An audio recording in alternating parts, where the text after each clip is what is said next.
is one of them.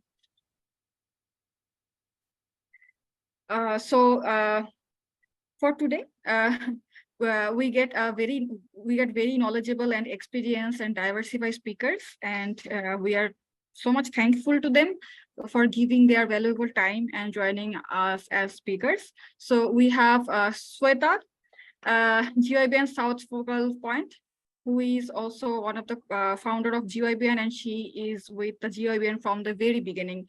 Thank you so much for coming, Sweta, and welcome. And our second guest was Yokolu. Probably he is not there yet. And the third guest is Mr. Khalid Said Pasha, who is work at IUCN Asia Regional Office, Bangkok, Thailand, and with Science and Strategy Group. Team as Asia Head Protected and Conserved Areas, IUCN Green List, and Asia Protect Areas Partnership. And our last guest, and we are very delighted to have him, who is Mr. Jahidul Kabir, Deputy Chief Conservator of Forest, Ministry of Environment, Forest and Climate Change. Thank you so much coming, everyone. Welcome, everyone.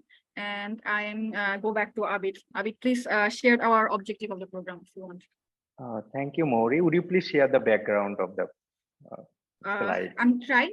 There is some technical issue. I'm trying to share the background. Okay, it's okay. So, respected speaker, we are very sorry that we have few participants still now. And actually today everyone is busy, and we don't know. We are expecting more, at least 25 register for this webinar. Although it will be recorded, and later we'll upload it in our social media, especially YouTube and other social media, and so that the youth, they can get the benefit and they can empower themselves later by this informative webinar. Don't feel hesitate that only few members or participants right now we have. So already Maury announced our guest, so I will not talk much. So I just want to remember everyone that today our focusing on Kunming-Montreal global biodiversity and youth engagement, which is also called Global Biodiversity and framework GBF. So first, I would like to go to Sweta. I would like to hand over the floor to the Sweta, and we actually this session will be panel discussion type sessions where we will ask some questions, and every speaker will get around 10 minutes, and they will share their skill experience and focusing on their GBF, global biodiversity, biological diversity and youth engagement at the national level, regional level, and the global level. So my first question to Sweta is, we would like to hear your journey as a GYBN, and also you were one of the founder, and where you, if you compare the GYBN when it was established and where you want to see GYBN after 10 years. So all the experience and where you want to see the GYBN last 10 years. Over to you, Sweta. Thank you, guys, and thank you so much for inviting me. A very happy International Day for Biodiversity to all of you.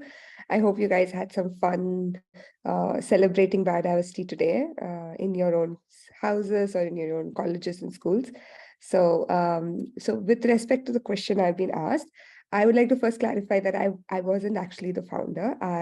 GYBN was founded in 2010 by a group of young people who came into the Nagoya, the COP that happened in Japan, and there they decided that there is a need to have some kind of a network that engages youth. And it was in 2012 that they were able to finally establish GYBN as a network, and officially did call it the Global Youth Biodiversity Network. And I joined right after that. I joined right after they established the Global Youth Biodiversity Network, and I was one of the people that lived in Hyderabad. So the next COP happened after Japan. It happened in Hyderabad, which is in India, and I live in Hyderabad. So that's how I got to know about GYBN when I attended the COP, and then I engaged with them since then. So I would say that the journey with so as you guys already spoke about it, GYBN is like a global network of young people and individuals and organizations that are working together, really, to create a world where we can live in harmony with nature. But when we say that, it is really an online network of largely volunteers, mostly volunteers who are running most of the work. And that means that you would work on GYBN as a part of your passion, and it's not going to be something you were able to work full time on. So therefore, the way GYBN grew also depended on how much commitment these volunteers were able to put in to grow the network, to develop their own understanding of the policy process, but also see how we can have more young people understand this. So to tell you the story of GYBN as short as I can make it, it is definitely a journey for like now 11 years, like 12, 13 years. But in that journey, I think in the beginning, it was a lot of learning because it was all these young people who came together who wanted to do something with the UN process, but then the UN is so complicated to really understand and influence, especially every part of the UN. So even the Convention on Biological Diversity was a very new place because there was no other young person doing anything. So there was nobody to really guide you. And that took some time for young people to really understand how we can engage with it and things like that. So in 2012, when they first came into the CBD and they were given a slot to speak on behalf of youth, GYBN requested that youth was actively put into the policy work so that it makes it clear that youth should be engaged in the CBD. So that's the first step, like to ensure that they acknowledge that, should be engaged in the CBD. And once we got that, once the countries, all the parties of the CBD agreed that, youth should be engaged in this process, the next step was to grow it, right? And to increase the kind of influence that young people can have in this process. But to increase influence is not easy. First of all, when you first go in as young people, people don't really understand why should young people be in this international process. It's a complicated process, so people don't understand why should young people be a part of it either.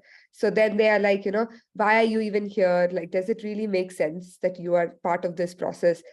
And then when we ask them why we would like to do more, or we would like to have a youth strategy for all countries to engage young people, then they are like, why should we what is the use of engaging young people? This was still in 2012, 2014, when people didn't understand why should young people be engaged. So that's when I think people in GYBN realized that, okay, we need to show them the power of young people. We need to prove it to them that young people should be engaged. And if you don't engage us, you're going to have you're going to lose out a very powerful player that can make change in the world. So that's what was the biggest journey GYBN had. Sorry to interrupt, Sweta. So you are explaining all the like GYBN journey. So actually, we almost know about the past, but we want to know the future. Where you want to see the GYBN next 10 years? Oh, that is not in my control. So this is all I can tell you about how it grew and what it became now and how much we've achieved so far. And I'm sure Neetu and everybody else can tell you how much we were able to achieve at COP15. But to look at where it needs to go, that needs to be the next group of young people who are taking over GYBN. I'm now going to slowly step down. I'm stepping down as the focal point so that the next group of steering committee can take over. And now we are bringing a lot of youth from all over the chapters to be a part of the new interim steering committee. And now they will have to decide where GYBN moves and what direction it moves. But I'm hoping that given the fact that you guys have grown so much and you have like from the beginning where you fought your way into the process and then finally now people recognize youth and why youth are important, I would say then now it's all about you thinking about how you want to use this power that we have now established. People now acknowledge young people are needed in this process. So the next step is about you thinking which direction you want to take. But some of the ideas we thought would be interesting would be definitely to continue to do the policy work.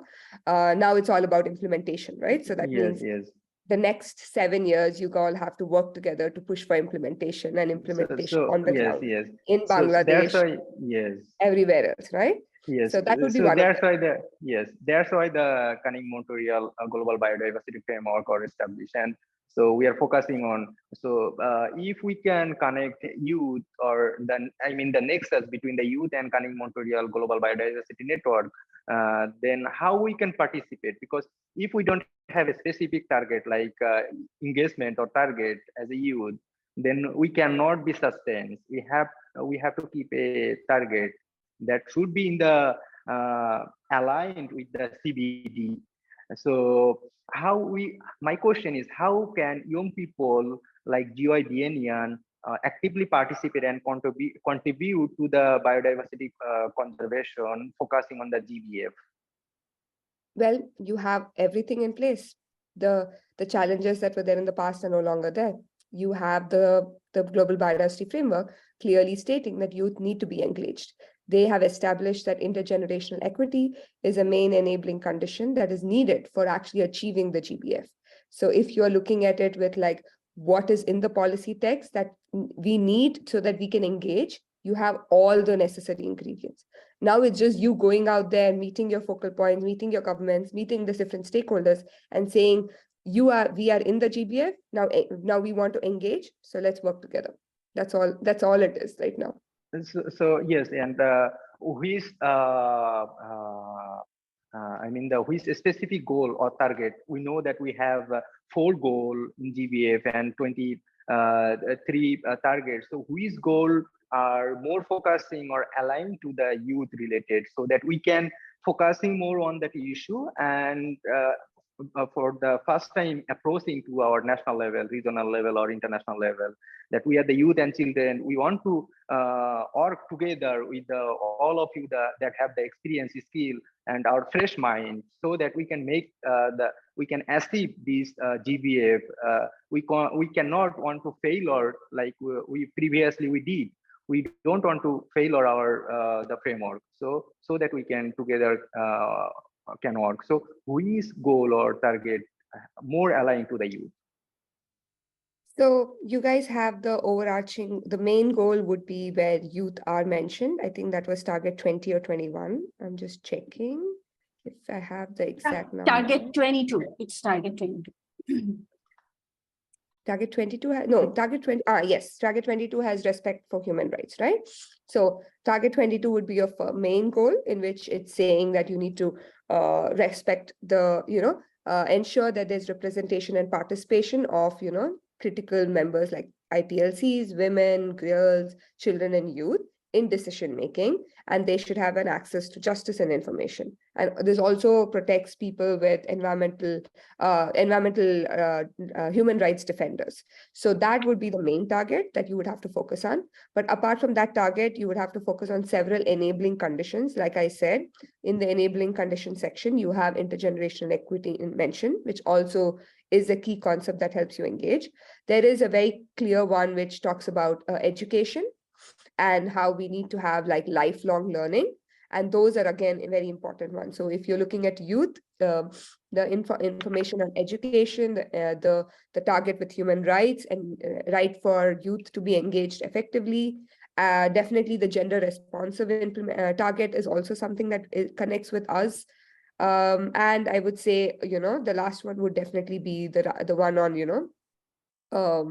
so yeah, human rights, nature rights, the key priorities that young people have identified and lobbied for, those would be the ones you would engage with, right? So intergenerational equity, meaningful youth participation, human rights and rights of nature, and defending environmental defenders.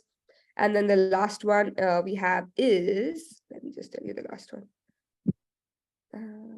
I kept it open for you guys, thinking you guys would need to see it, but since you don't need to see it, I can just let you know. Yeah, and the last one, obviously, transformative education. And that's the one which is there as a part of the targets as well. So if you want to look at where you want to influence it, these would be the 3 areas of spaces that young people should go, learn more about, research it, and also start thinking about projects that can actually start implementing these things. Fantastic answer. So yes, we learned that why we can involve in the GBF. So we can involve in the gender, nature, and also intergeneration and other aspects that I don't want to mention right now. So we are very last moment with the interaction session with you. Obviously, we hope that you will be in the you will be stay with us until the last part, until the end of this session, and we will move to our second speaker. Before that, we'll take a photo and obviously last remark from the Sweta. And yes, first we will take the photo and then last remark from Sweta. And obviously at the last moment, if Sweta she has present, then obviously we will also hear from her.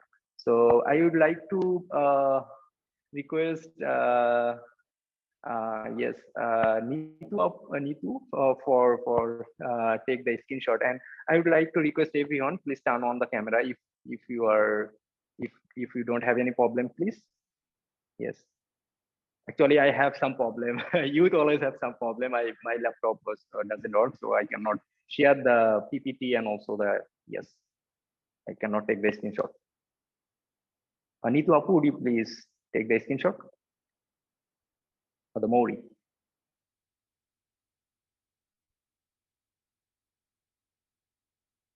Okay, all right. Thank you so much, Abid. And thank you so much, Nitu Apu, for taking the photo. And thank you so much, Shweta, for your wonderful speech. It was really the learning opportunity for us to know this kind of things. And we are not very much familiar with this kind of deep topics. And now I will go back to Ms. Yukulu. I'm seeing you there. Thank you so much for coming there and welcome. And I have two things to for you to I'm expecting you to answer. One is please share your experience on COP15 and your participation. And the second thing I want to hearing from you is if you please share your insights on young people's role in mitigating climate change effects within the GBS. Thank you. I was actually planning to do a presentation on COP15. Is it possible? Yes, yes, of course. Yes. Is it possible to share the screen? Can you yes. your host? Yes, I will. I'm taking care of it. I'm making you co-host. Give me 1 minute.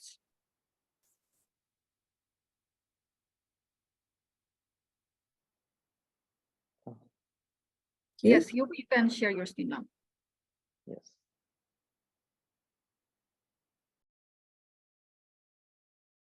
Let's see if I can actually share the screen. Can you see it? Perfect. Go ahead. Okay. What do you see? So I will just really go briefly on this the COP15 and the GBF outcomes. So COP15 was held in Montreal on December 7th and then in 2022. And so basically the main outcome from COP15 was global action on nature to 2030. And so basically the GBF, the Kunming-Montreal Global Biodiversity Framework, was adopted on the last day of COP15. So basically the main output from this conference was really about the biodiversity loss, ecosystem restoration, indigenous rights protection. And this was really what they're looking for from GBF. And also they were specifically looking at the natural loss in addition to the 30 by 30 conservation target, which is land and ocean. But in addition to that, it's also of all the entire earth and also the degraded ecosystems needs to be protected towards 2030. Finance has to be prioritized especially for the developing countries. So there are 23 targets in the GBF, but these are the main ones that were implemented as a result of COP15. So the species extinction has to be decreased significantly, and also the everything has to be reduced tenfold by 2050 to ensure that the wildlife conservation and biodiversity are conserved, as well as sustainable use and management of biodiversity, which is basically really related to the genetic resource utilization and also the sequence information. Like, this sounds pretty technical, but these are like really the backbone pillar of the biological diversity. And also the GBF implementation is extremely important, since that was the main outcome at COP15. And this is all like ensure that all parties have this, including the least developed countries and small island developing states.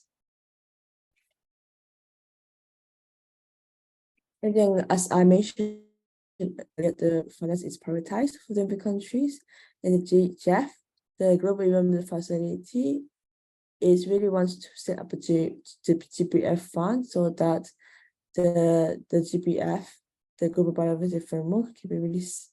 The implementation can be really set really profoundly and make sure that all countries receive them, and also which include planning, monitoring, reporting and review for all these countries. And then just to really briefly, that there was another declaration during COP15, and that is for the NABSAP, so it's for the biodiversity and adaptation plan, for like to ensure that they accelerated.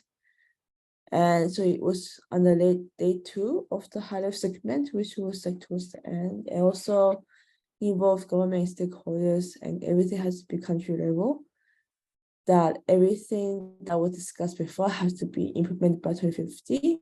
So it's not just about government, but it also includes society.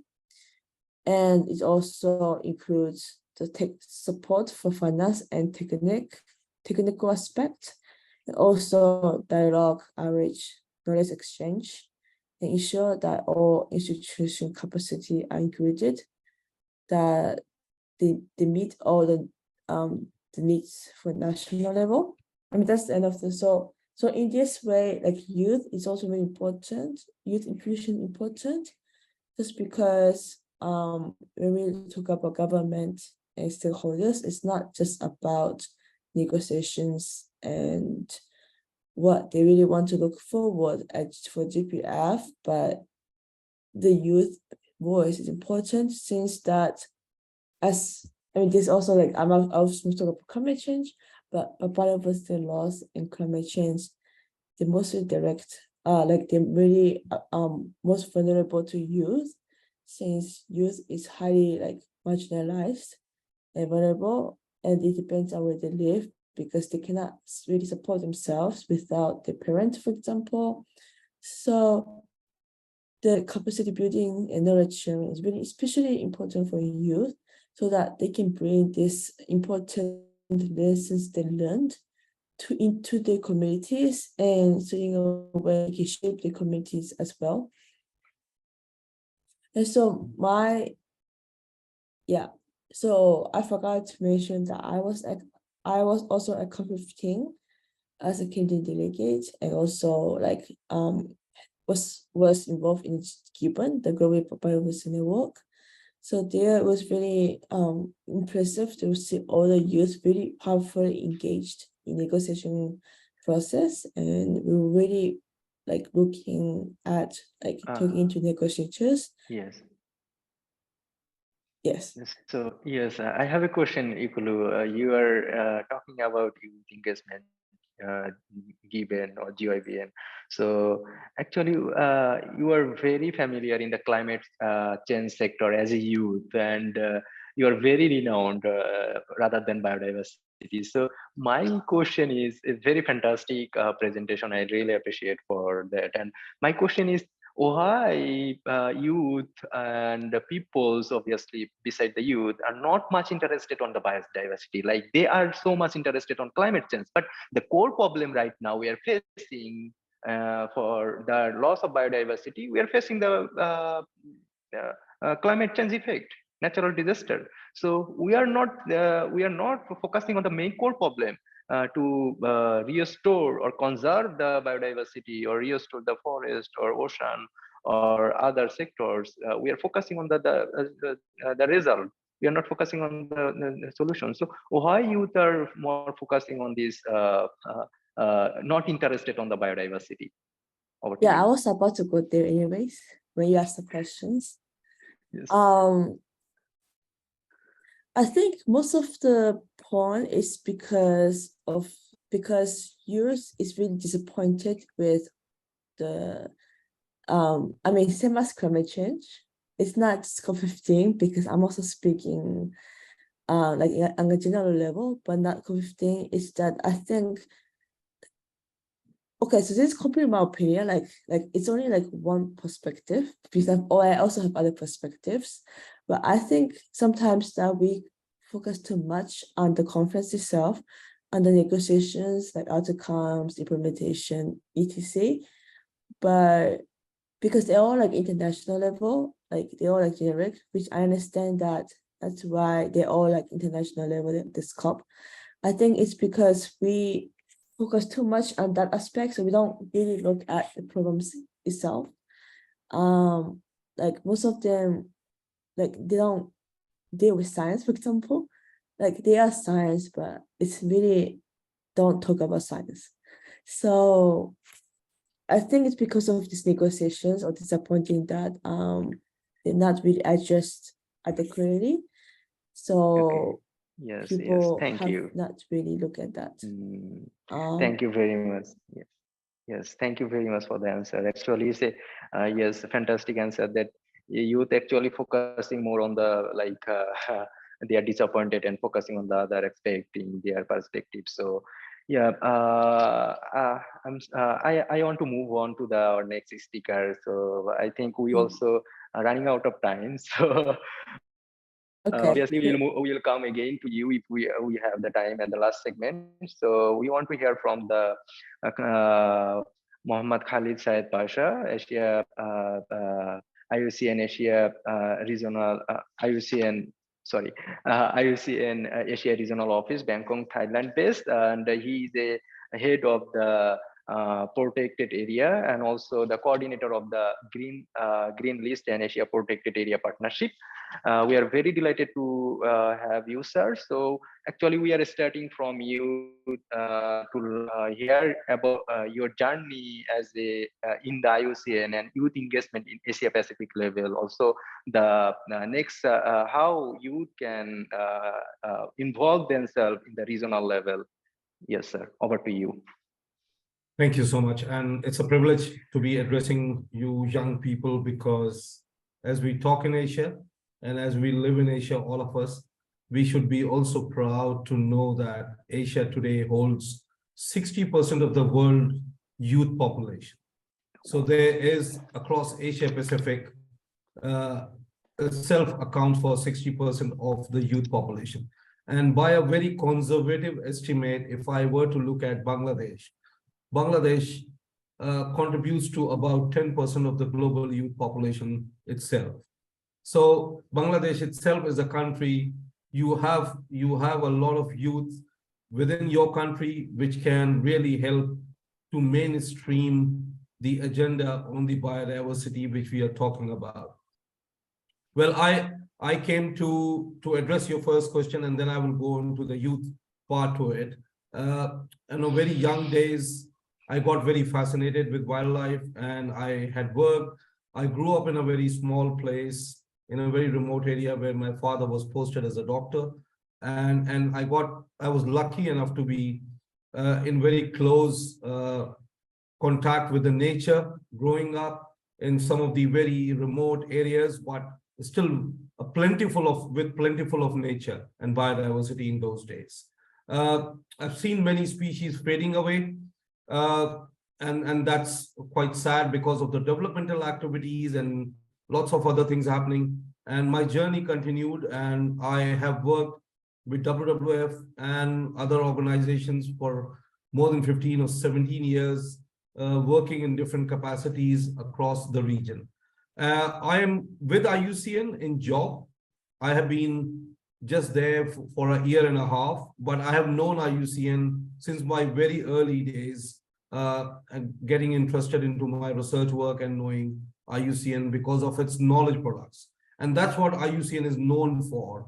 IUCN provides the guidance to the Global Conservation Forum with its huge set of knowledge products, which it has been rolling out for the last 40 plus years. And very recently in 2021, IUCN launched its youth strategy, which is called the IUCN Youth Strategy for 2021 to 2030. And that strategy itself aims to embed young people's perspectives, inclusions, and empowerment in all parts and all levels of the union. When we talk about the IUCN as a union, so in all parts, to work to advance sustainable development and create a just world that values and conserves nature. So within IUCN itself, a youth has a major role to play. And also within Asia, there is another parallel network, which I would encourage you to, as your Global Youth Network on Biodiversity, to make a good connection with, which has just begun to evolve, is the Asia Youth Network on Protected and Conserved Areas.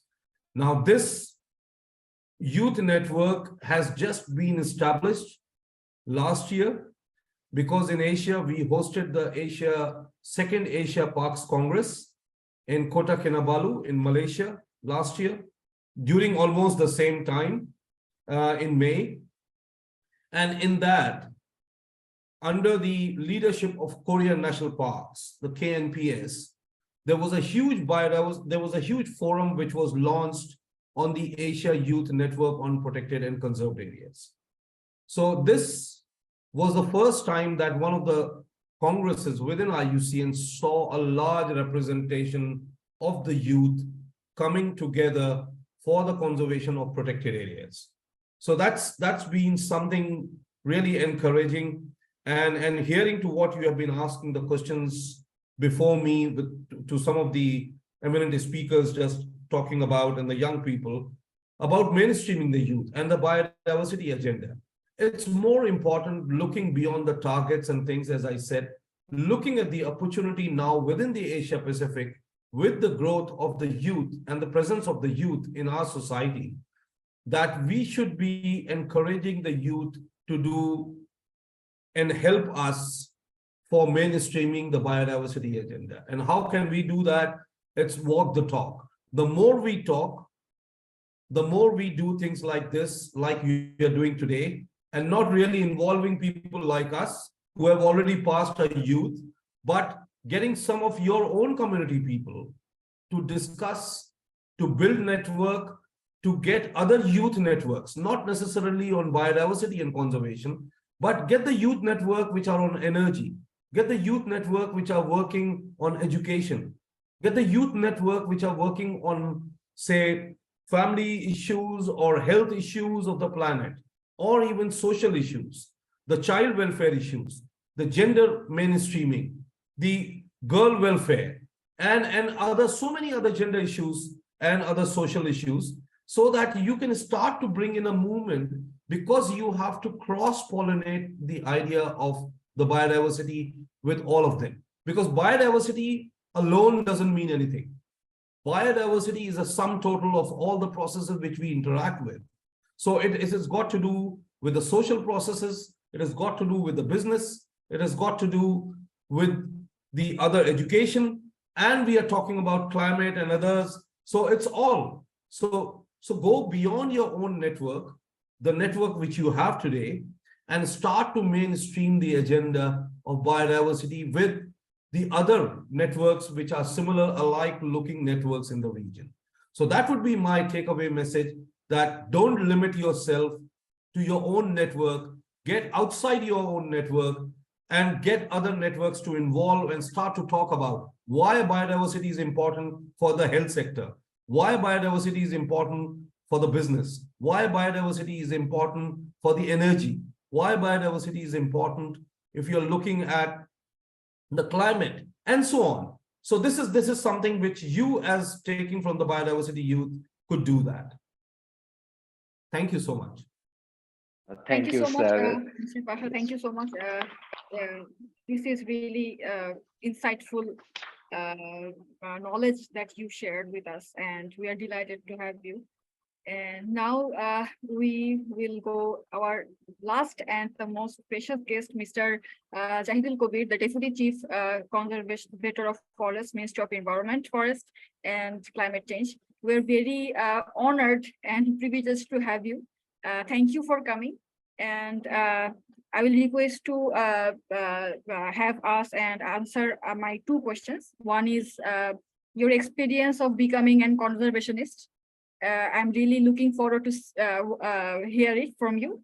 And the other thing I wanted to ask you, which is as a representative of Ministry of Environment, Forest, Climate Change, how does your organization view the importance of youth stakeholders in the NBSAP process to implement the GBF? Thank you, sir. Thank you very much. Good evening, everybody. I'm very happy to participate with you, especially the Khalid Bhai is there. He's very close to me, and also other, hello Khalid Bhai. And also Nitu is here, Sultan is here also. So I'm very happy to see all the young guys here and to hear from you also as well.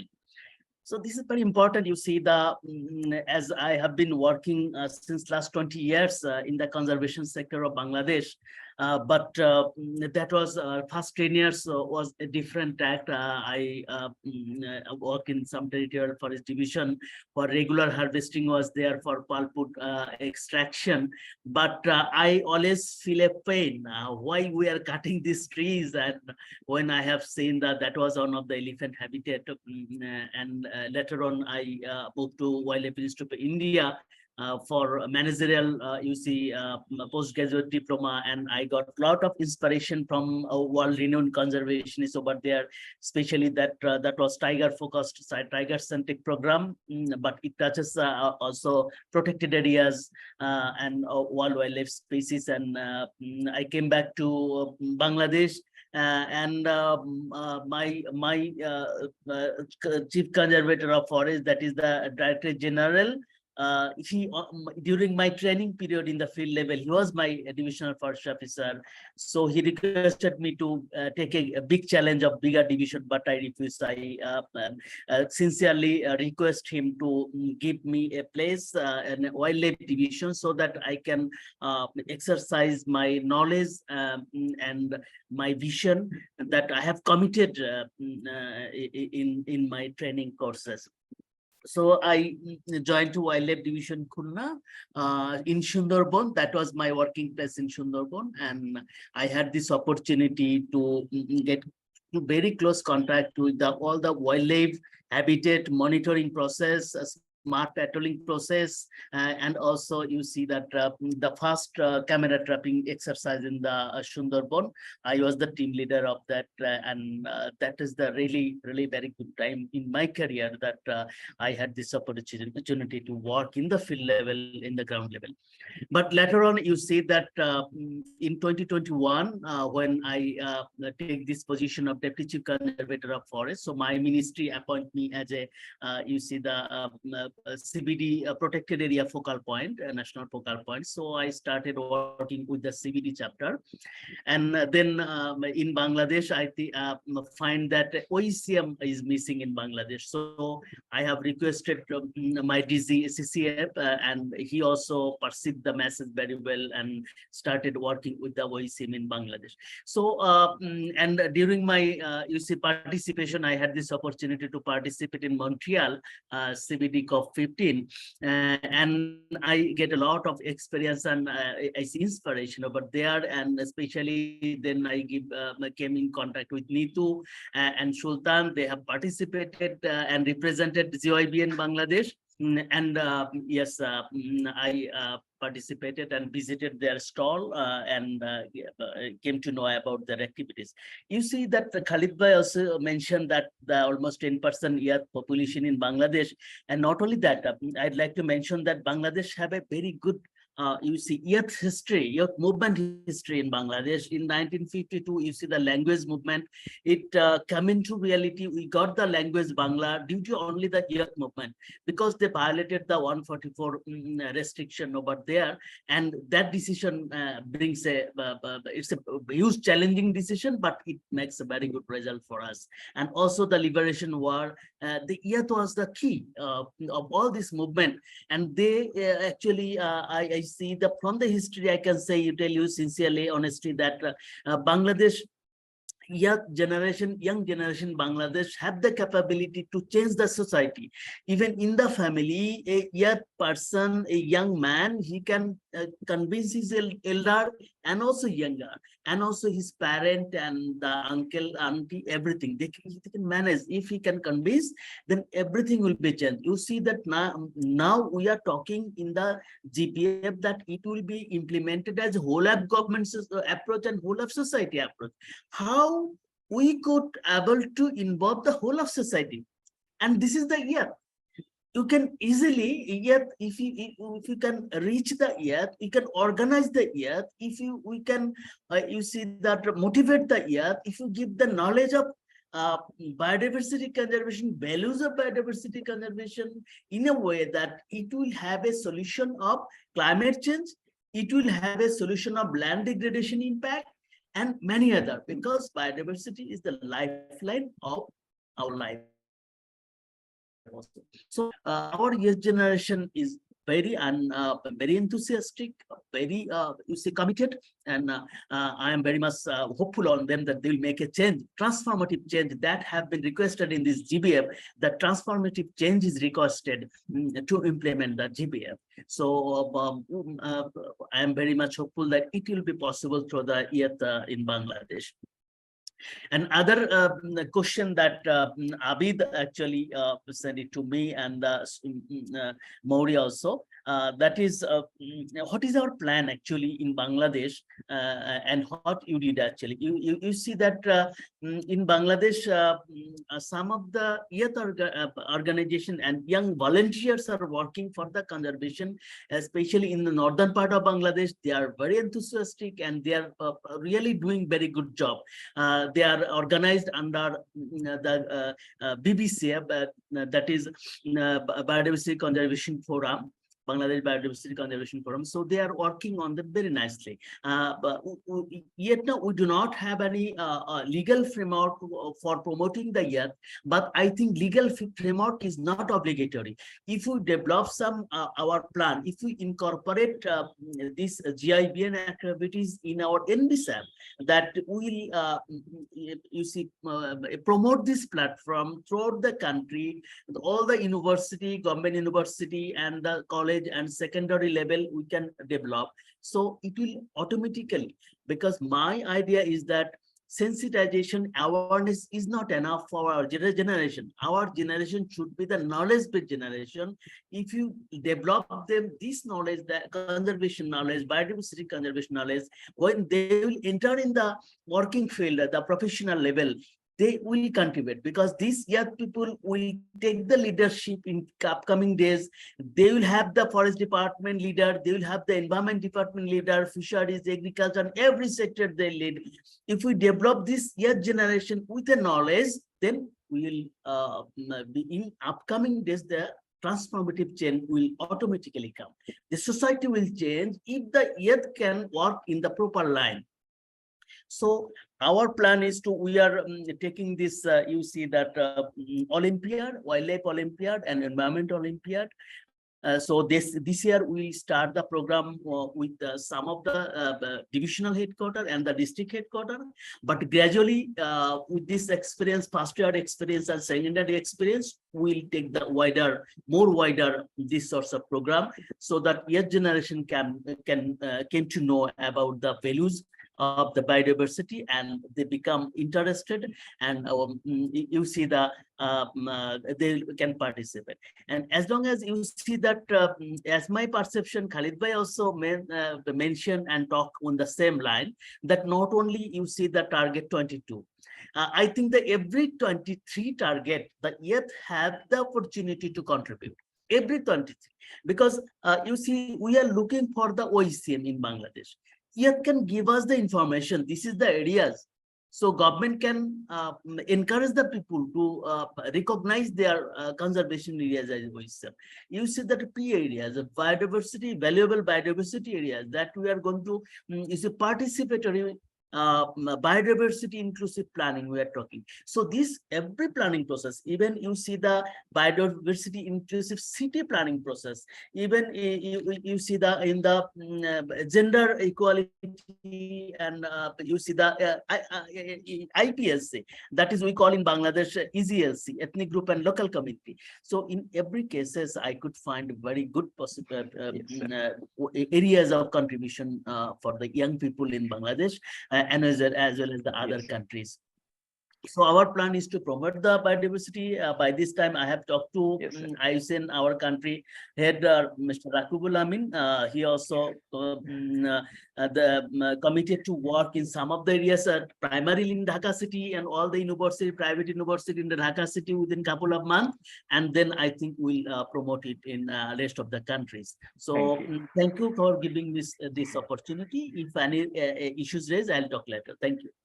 Thank you, sir. Thank you, sir, for your valuable speech and valuable time also. And we learn a lot what actually Ministry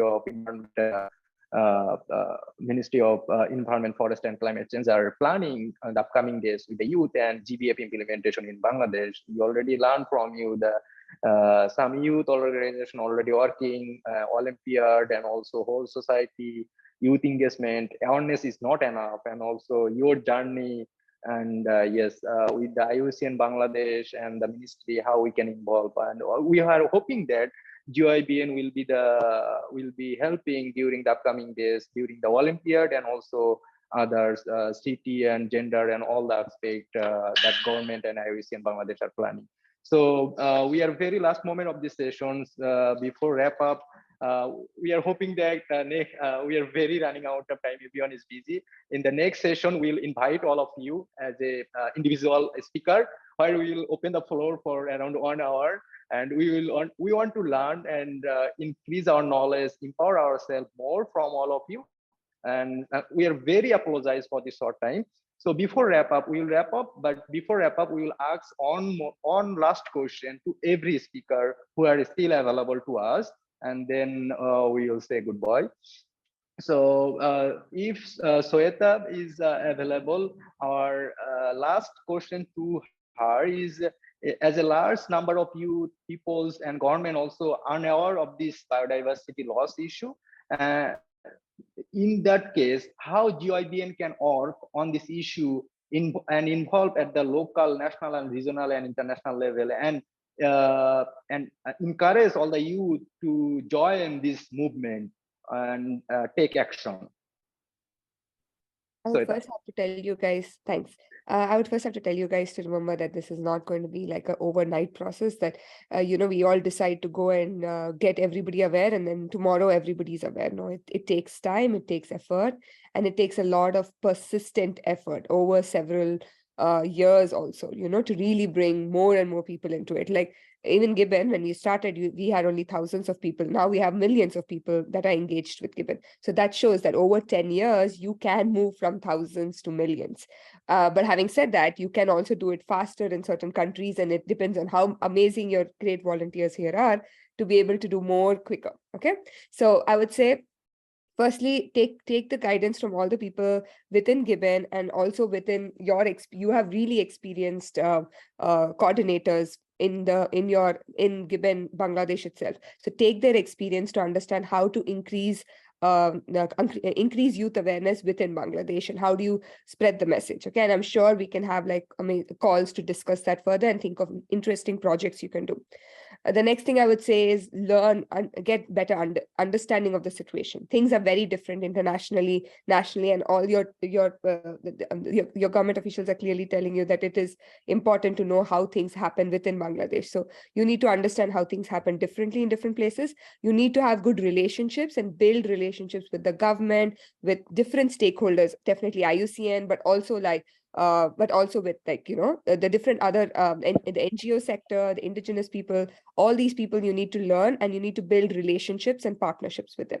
The more you engage in this whole of society approach, which means we as youth have to integrate with all these people. We have to work with them, talk to them and say, okay, how do we do this together?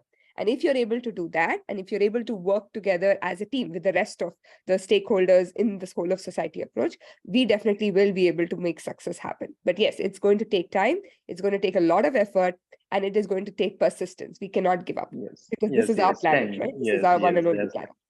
Thanks. Yes, that's right. Thank you, Sweta Bhattayan.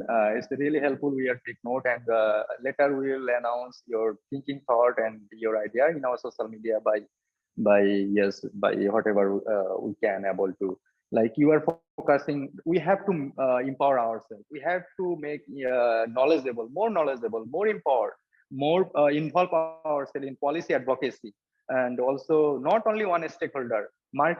Make our stakeholder diversify and keep working. Tomorrow we cannot solve our problem. Little by little we will able to solve our problem. Thank you very much. And the second question I want to ask to equally that if she is available, like we are facing some challenge or barrier as a young people working in the climate change mitigation and also the biodiversity conservations. We are facing some challenges. So would you please highlight the main challenges we are facing right now, one or two challenges, and how we can overcome this challenge as a youth? Over to you, Kelly, if you are present.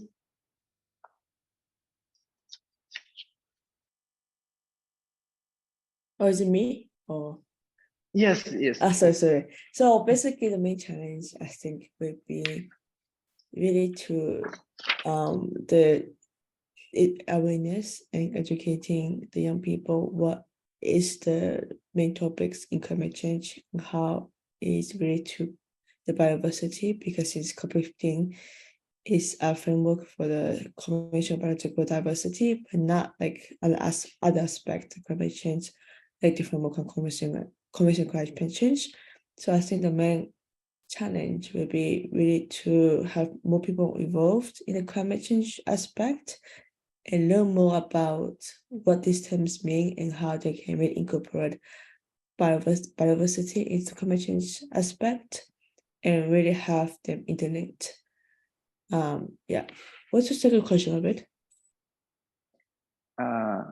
Yes, my question was, as a working in the biodiversity in the climate change sector, we are facing some problems or some challenges. So what are the challenges we are mostly facing as a youth and how we can overcome? Yes. Yeah, I think that's what I answered earlier, that because it's two different things, like biodiversity climate change conference.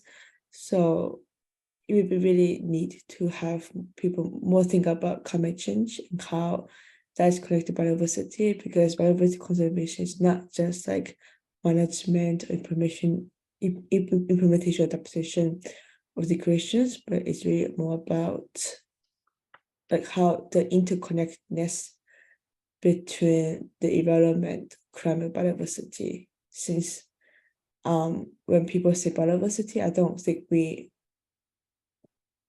think about climate change. So it's something like we need to think about more about like really biodiversity and everything. Yeah. Yes. Actually, there is a gap between our knowledge that actually biodiversity and climate change and ecosystem all are interconnected. So if a climate activist or youth who are thinking about only climate change, ignoring the biodiversity, I think there is a knowledge gap or shortcoming. So thank you very much for the answer. So I would like to ask, and moving forward, and I would like to ask Mr. Muhammad Khalid Said Pasha. We already know that the Aichi biodiversity target, we failed to achieve the target. So this time, within the 2013, we don't want to fail this GBA for Kunming-Montreal Global Biodiversity Framework. We don't want to fail this framework. So my question is, how much are you optimistic about achieving achieving the goal of GBF? Over to That's a good you. question. Yes. We didn't, I would say we were lagging behind, and it was not really failing as to failing, because the implementation did not take the right kind of role when the Aichi biodiversity targets were rolled out. The countries did not work with the pace, the demanding pace of the target. You heard Zahidul Kabir Saab just now, and you can see the commitment coming from, just an example to put it on the table, coming from him and his government and the ministry now. So this is something very early on. The governments themselves and various countries have realized that if they have to move towards implementation and realizing the target, and they have to really work fast, because 2030 is not very far. And by the time we are there and we are already rolling out the plans, we would be midway. So already 2020, this is 2023, already going on halfway. So by the end of 2023, we will start. But at the same time, you see the energy within the countries now, and the speed and the commitment which is coming up is very much within, at least Asia, I can say, is commendable, that the countries are gearing up at a very fast pace.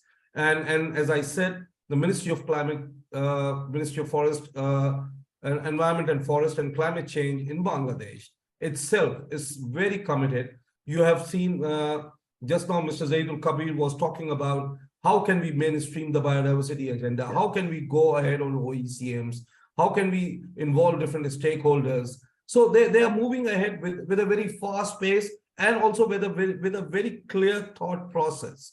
So this is something which is really building the confidence and giving us the hope that when the countries talk with such a commitment and with such conviction, that these targets would come to a realization. So if you don't achieve 100%, but you would move towards that achievement in a very fair way, and that we are optimistic about.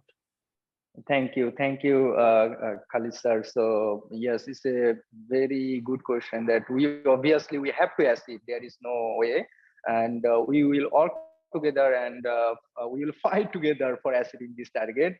And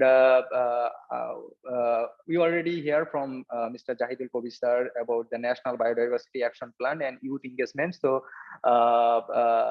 obviously, we will invite all of you next in an individual session, and we want to learn more. So we have running out of time, and before that, I want to request our national coordinator of GYBN Bangladesh, Fahmida Nitu Apu, for the closing remark. And yes, over to you. Before starting, I want to correct Abid. I'm not a national coordinator now. I'm no more a youth. I'm already expired. So we don't have any national coordinator now, but yeah, we will take a new one. So thank you everyone for your kind participation today. And I, along with GYBN Family Bangladesh, is very much grateful to you. And the new Global Biodiversity Framework is obviously an ambitious one, but it can be made actionable, I think, by joint leadership from all stakeholders, especially the youths, women, indigenous people. And we also need to ensure the right-based approach. We need to ensure that equity and justice is there. Everyone should get involved in the NDCEP process. So we hope that GBF will not replicate the future of our IG targets, and will help our future generation to live in harmony with nature. So thank you, everyone. I want to conclude here, and we are running out of time. We have another webinar in this account from Sri Lanka. So thank you very much. See you next time, inshallah. Yes, thank you, Apu. And open is floor, and open as the floor is open. So if anyone, especially from our respected speaker, if you want to share just within few seconds, you can share. Otherwise, we can. If you, honorable speaker, give us the permission. Yes. Thank you everybody for participation. Thank you. I think we can meet another occasion. I always support GYBN. I will be with you every time. Thank you. Thank you. Thank you Sir. so Thank much. you, sir. Thank you. Thank you. Bye-bye. Thank you, sir. Pasha sir. Thank you. Bye.